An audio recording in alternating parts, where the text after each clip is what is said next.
सरिता जी लुधियाना से। राधे राधे। राधे राधे गुरुजी। गुरुजी, निर्गुण भक्ति और त्रिगुण भक्ति क्या होती है? त्रिगुण भक्ति, त्रिगुण भाव। मैंने त्रिगुण भाव के सतोगुण रजोगुण तमोगुण इन्हीं के त्रिगुण भाव है। ये तीन मायाकृत भाव, इनसे बचना है कि इसमें जाना है? बचना है। हाँ, इनसे बचना। पूछ रहे कि निर्गुण भक्ति कैसे करी जा सकती है? तो पहले नाम जप करो डट के, भगवान का हाँ जी, हाँ नाम जप करो और भगवान की कथाएं सुनो हाँ जी, अधिक से अधिक। हाँ जी। और इसके बाद भगवान से प्रार्थना करो कि आपका सगुण रूप और आपका निर्गुण रूप क्या है, हमको ये चर्चा सुनवाओ या हमारे अंदर ज्ञान प्रदान करो। तो सोई जाने ही जे देव जनाई और जानत तुम्हें तुम्हें हो जाए। तुम्हारा रूप भी निर्गुण ही है, ये रूप तुम्हारा तो नहीं है। ये स्त्री शरीर जो है आपको मिला है 50 वर्ष 80 वर्ष 100 वर्ष, इसके बाद ये हट जाएगा। अगर आप मुक्त नहीं हुई तो फिर नए शरीर में जाएंगे। वो नया शरीर क्या है कर्म के अनुसार, ये तो विधाता जानते हैं। जो हमारा स्वरूप है वो न स्त्री है न पुरुष है, उसका कोई रूप नहीं। हमारा स्वरूप ही निर्गुण है। जो हमारा स्वरूप है वो आकार रहित है। हम उसको जिस आकार में आरोपित कर देते हैं वही वो आकार मान लिया जाता है। तो क्या वो जो अंदर परमात्मा का अंश है वो पुरुष है क्या? वो स्त्री में गया तो स्त्री बन गया, पुरुष में गया तो पुरुष बन गया। वो बना कुछ नहीं, वो ऐसे ही पावर है, मान लेते हैं केवल हम। सुना, ये थोड़ा कठिन है, थोड़ा कठिन है। असंभव नहीं है। असंभव कैसे हो सकता है? हम तो मनुष्य जन्म में है, भगवान के अंश, असंभव क्या हो सकता है? कठिन है। ज्ञान के पंथ कृपाण की धारा, परत खगेश लगे नहीं बारा। ज्ञान के पंथ में गिरने में देर नहीं लगती। थोड़ा कठिन है, इसके लिए तपस्या चाहिए। मन वचन कर्म से परम पवित्र, लोक परलोक के भोगों से वैराग्य, सत असत का विवेक, इंद्रियों पर विजय, मन पर विजय और समाधान, चित्त परमात्म चिंतन में लीन। तो इसलिए राम कृष्ण हरि जपो, राम राम जपो, राधा राधा जपो, कृष्ण कृष्ण जपो। निरंतर पहले नाम जप करो, मन को एकाग्र करो, मन को पवित्र करो। नाम के द्वारा जब मन पवित्र होता है तब जिधर जाना चाहो, चाहे निराकार जाना चाहो चाहे साकार जाना चाहो, योग्यता आ जाती है। अभी तो योग्यता ही नहीं है। निरंतर भगवदाकार वृत्ति, एक मिनट के लिए भी भगवान का विस्मरण ना होना। अभी तो हम अपने शरीर ही में आसक्त हैं, ईमानदारी से। बिल्कुल शरीर में सकते हैं। अभी तो बहुत दूर पड़े हैं। अभी तो अब शुरू किया है नाम जप। अभी तो यहाँ से स्टार्ट किया है कि भी आपसे सीखा है कि जो भी पाठ पूजा करते हैं, कर्म करते हैं, अभी तो मैं समर्पित करने की भावना आनी शुरू हुई है। बहुत सुंदर, अब सही मार्ग पे चल रहे हो। अब चलो, इसी को बहुत काल तक करो, नाम न छूटने पावे, बस सब बात बन जाएगी। रिपल पटेल जी गुजरात से। राधे राधे। राधा वल्लभ श्री हरिवंश महाराज जी। महाराज जी, आपके द्वारा हमें जानने को मिला कि स्थूल शरीर, सूक्ष्म शरीर और कारण शरीर माइक हैं। तो श्री जी किस चीज पर हमसे रिश्ती हैं महाराज जी?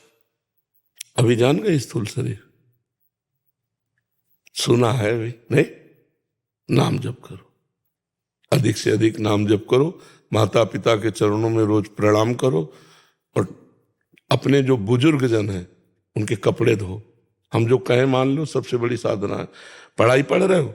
ग्रेजुएशन करी है, कंप्यूटर इंजीनियरिंग। अच्छा, तो कोई नौकरी वोकरी ढूंढ रहे हो? वो फ्रीलांसिंग करता हूँ, घर पे ही काम आता है।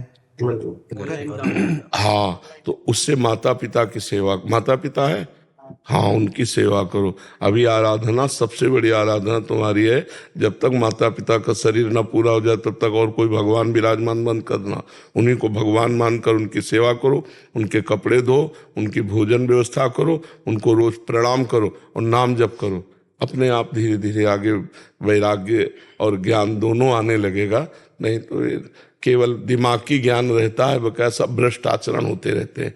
जब तक नियम से नहीं चला जाता तब तक प्रेम नहीं आता है। नेम से ही प्रेम आता है, जब प्रेम आता है तब नेम रहता नहीं, फिर अपनी स्थिति में आ जाता है।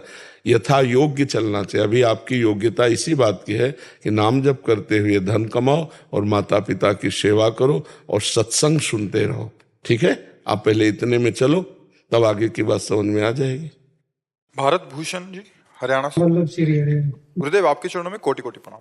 गुरुदेव, मेरी एक बहुत बुरी आदत है कि मैं जहां भी 4-5 आदमी बैठे देखता हूं वहां ही बैठ जाता हूं, इधर उधर की बातें करने लगता हूं, जैसे एक दूसरे की चुगली करते हैं। ये फालतू की बातें करने की आदत सी बचपन से ही हो गई है। महाराज जी, इन प्रपंचों से निकलना चाहता हूँ, क्षमता दीजिए महाराज जी, मैं कैसे। अब आप जानते हो कि गलत है तो फिर आपको ही हटना पड़ेगा।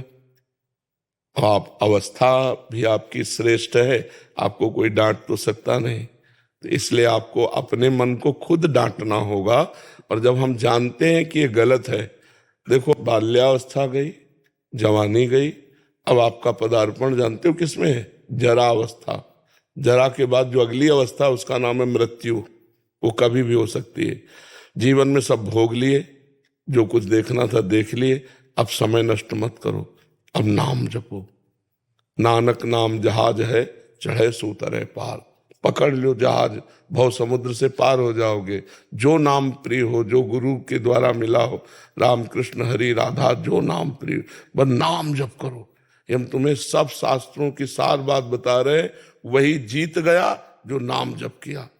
नाम जप नहीं किया तो ज्ञान बघारने से काल पर विजय कोई प्राप्त नहीं कर सकता। काल पर विजय प्राप्त नहीं कर, अकाल पुरुष को प्राप्त करने के लिए निरंतर नाम जप, और जैसा विधान करें प्रभु वैसा सह लेना। दो बात में भगवान की प्राप्ति पक्की हो जाएगी, परमात्मा की प्राप्ति। जैसा विधान हमारे ऊपर हो रहा है, तेरा किया मीठा लागे, हरि नाम पदारथ नानक मांगे। भगवान का नाम जप और जैसा विधान किया है प्रभु ने उसे सह लेना, इसी से माया से पार हो जाएगा। अब वृद्धावस्था है, अब वेद पढ़ने लायक नहीं रह गए, साधना करने लायक नहीं रह गए, इसलिए जो नाम प्रिय हो। कौन सा नाम प्रिय है? आधवर राधा राधा राधा राधा राधा। जहां 4 लोग बैठे हो वहां से कतरा के निकल जाओ, उनके पास बैठने से नाम छूटेगा। जो हम दूसरे की निंदा करते हैं, दूसरे की निंदा सुनते हैं, इससे हमारे पुण्य नष्ट होते हैं। पर निंदा के किए ते आवत नहीं कछु हाथ, मूर्ख पर्वत पाप को ले चल अपने साथ। दूसरे की निंदा करने से हाथ कुछ लगा नहीं, अपने पुण्य नष्ट हो गए और उसके पाप हमारे ऊपर आ गए। और कहीं संत भक्तों की निंदा हो रही हो तब तो सर्वनाश हो गया।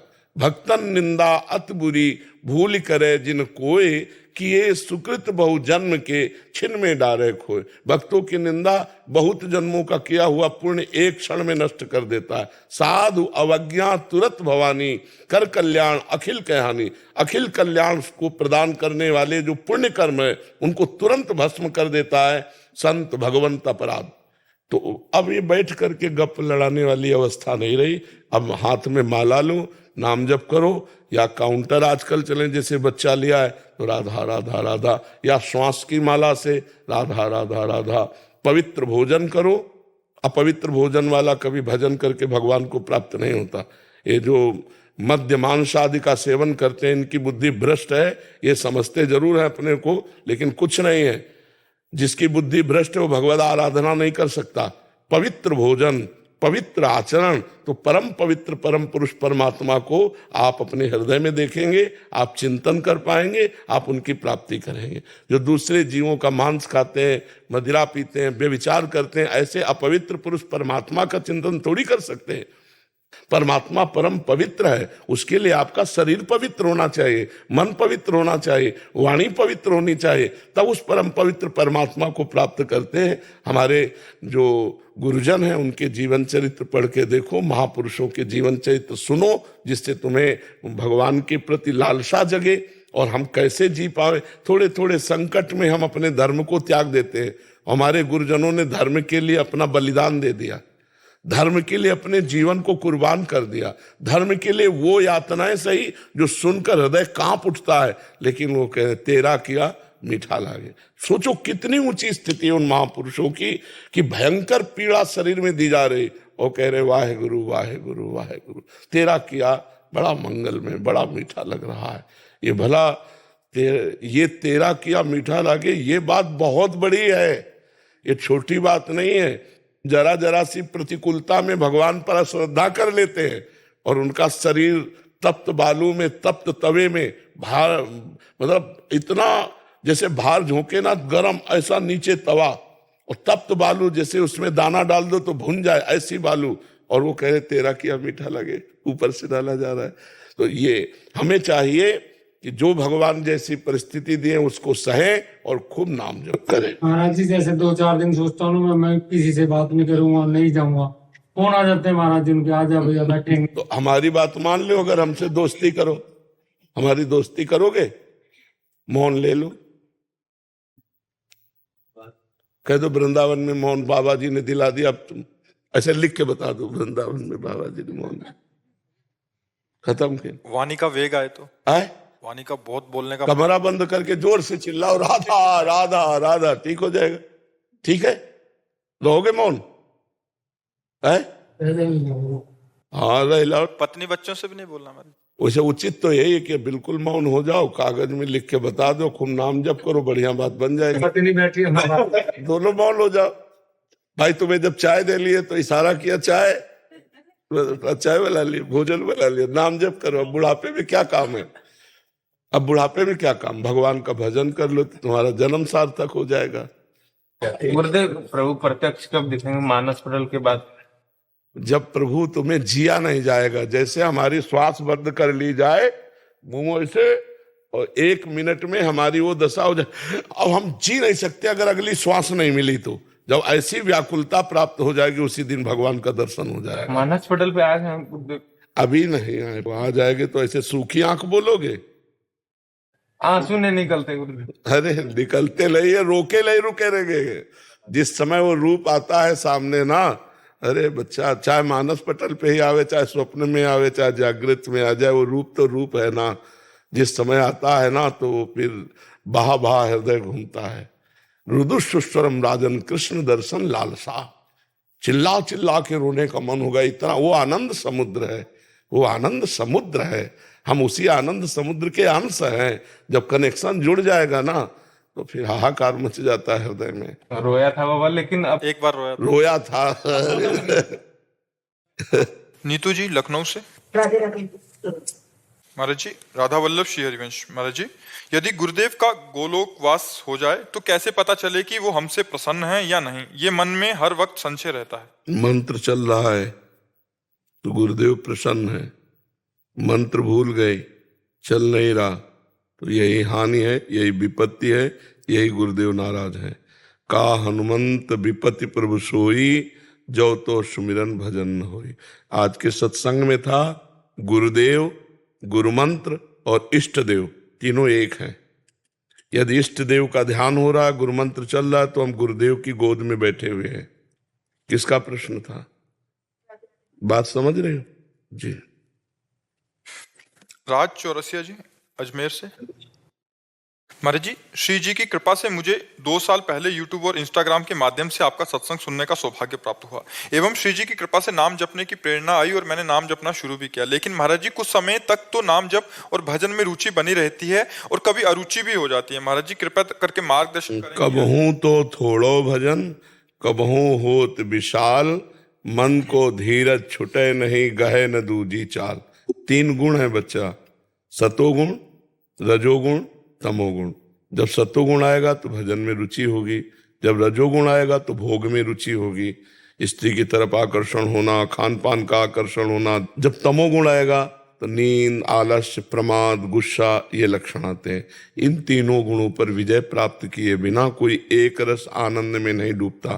तो हमें क्या करना है कि हमारा मन लगे ना लगे, हमारा मन गंदी बातों में जा रहा, जाने दो, हमें नाम पकड़े रहना है। मन गंदी बातों में जाए कोई खास बात नहीं, तन गंदी क्रिया में ना होने पावे। मन कह रहा है ये खाना है, कह देना वो मत खाने को दो। मन कह रहा है ये करना है, मत करने। तुम्हारी स्वीकृति के बिना मन कुछ नहीं कर सकता। तो नाम जब हम बिना रुचि के भी पकड़े, बिना स्वाद के भी, बिना आनंद के भी पकड़े, तब हम 3 गुण, जैसे रजोगुण आ गया, अब भजन में मन नहीं लगेगा, अब टीवी देखने में मन लगेगा, भोगों में मन लगेगा, संसार। तो उस समय हमें समझना है कि इस समय मन नहीं लग रहा पर मुझे जपना है, तभी मैं इस पर विजय प्राप्त करूंगा। नहीं बार बार ये विक्षेप डालता रहेगा। कभी थोड़ा भजन होता है, कभी बहुत भजन होता है, कभी एकदम भजन में मन नहीं लगता। पर हम ना लगने पर भी भजन करें, तब माया पर विजय प्राप्त कर लेंगे। समझ रहे हो आप जी? घूस लेते हैं, कुछ तो है गड़बड़। मर्जी अगर सत्संग से पहले कभी ऐसा हो गया हो तो फिर क्या करें उसमें? पहले का जो रहा है तो मतलब अगर एकत्रित हुआ हो, अगर वो खर्चा हो गया तो हम ज्यादा प्रेस नहीं करेंगे। अगर एकत्रित हो तो उसको कहीं धर्म कार्यों में हटा दीजिए, क्योंकि वो आपके वंश के लिए, आपके परिवार के लिए हानिकारक रहेगा। आप अपनी कमाई जो सरकार को आप देते हो, आपको सरकार देती है, उससे तो ठीक है, क्योंकि वो आपका एक कार्य प्रणाली है।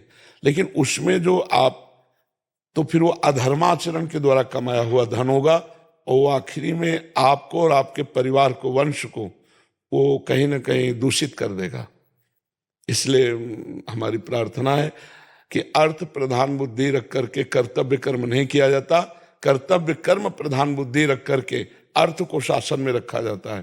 तो ये जो घूस लेकर के बड़े बड़े महल बना लिए जाते हैं, परिवार की सुख सुविधाएं एकत्रित कर दी जाती हैं, उनके बच्चे ही बुद्धि भ्रष्ट हो जाती है, और बच्चे ही माता पिता को प्रताड़ित करते हैं या स्वयं आत्महत्या कर लेते हैं। बहुत हम सूक्ष्म बात कह रहे हैं, इसको लोग जल्दी समझते नहीं। या ऐसे बच्चे पैदा होंगे जिनको जीवन भर संभालते रहो, या ऐसे बच्चे पैदा होंगे जो जीवन भर का गम दे देंगे, या फिर ऐसे बच्चे पैदा होंगे जो जीवन भर तुम्हें पीड़ित करेंगे, तुम्हें सताएंगे। वो अधर्म का धन कभी चैन नहीं लेने देगा। महाराज जी, आज ही एक प्रश्न था, शायद इसी विभाग से था, उसमें कह रहे थे कि उनका बच्चा है 8-10 साल का, वो मतलब एकदम मानसिक वो हो गया उसकी, शायद इधर बैठे हो या अधर्मा आचरण किसी को बख्शता नहीं है, पक्का समझ लो। सबसे हाथ जोड़कर प्रार्थना है, धर्म की 100 रुपया की कमाई तुम्हारे घर में आनंद फैला देगी, और अधर्म की 1 करोड़ की कमाई तुम्हारे परिवार को, तुम्हारे वंश को वो विस्फोट पैदा कर देगी, बुद्धि भ्रष्ट कर देगी। ऐसे रोग, ऐसी घटनाएं, ऐसी बौद्धिक स्तर की मारामारी मच जाएगी कि आप कभी सुखी नहीं हो पाओगे। इसलिए अधर्म का पैसा मत लो, उसे जहर समझो, और धर्म की कमाई, मेहनत की कमाई आप उससे सेवन करो। वो तुम्हारे परिवार को दीपक की तरह जलाती रहेगी, हाइलोजन की तरह। बेईमानी से तुम चमकोगे और एकदम फ्यूज हो जाओगे, और दीपक की तरह जलोगे, वंश परंपरागत जलते रहोगे। आप एक बात समझो, हमारे घर में बच्चे ही थे, गेहूं बेचा गया, किसान आदमी, तो 100 रुपया का बेचा गया। बहुत सस्ती चीजें जाती थी, तो 110 रुपया उसमें आ गए, और जब पिताश्री ने घर में गिनवाया तो 110, तो उनका गेहूं तो 100 रुपया का बेचा गया। 110 कैसे आ गए? पूरा 110 रुपया ले जाओ उसके पास और गिन के उसको दिखाओ कि 10 रुपया तुम्हारे ज्यादा थे, ये दे दो। जब दे के वापस आए, उस परिवार में पले हैं जहां 10 रुपये बेईमानी के, अब वो तो दे दिया था, अब उसको क्या पता कि 10 ज्यादा चले गए, लेकिन उनका नहीं, पूरे 110 लेके जाओ, गिन के दिखाओ कि आपके 10 रुपया ज्यादा है, दे के आ जाओ। ऐसे धर्मात्मा परिवार से, मतलब पूरा परिवार भगवत मार्ग में। क्यों? क्योंकि ऐसे संस्कार डाले गए, ऐसा धर्म की कमाई खाई गई कि सबकी बुद्धि भगवान में। तो आपका आचरण आपकी संतान पर प्रभाव डालेगा। इसलिए डरो, जैसे जहर खाने से डरते हैं, ऐसे घूस से डरो। किसी भी विभाग में कोई हो, हमारी जो बातें सुनते हैं, हम हाथ जोड़कर प्रार्थना करते हैं, ये जो अधर्माचरण के द्वारा पैसा लिया गया है, ये तुम्हारे परिवार के लिए बड़ी हानिकारक होगा। अभी आपको बड़ा अच्छा लगता है, वो सब हानिकारक है। मेहनत की कमाई अपने परिवार को देना।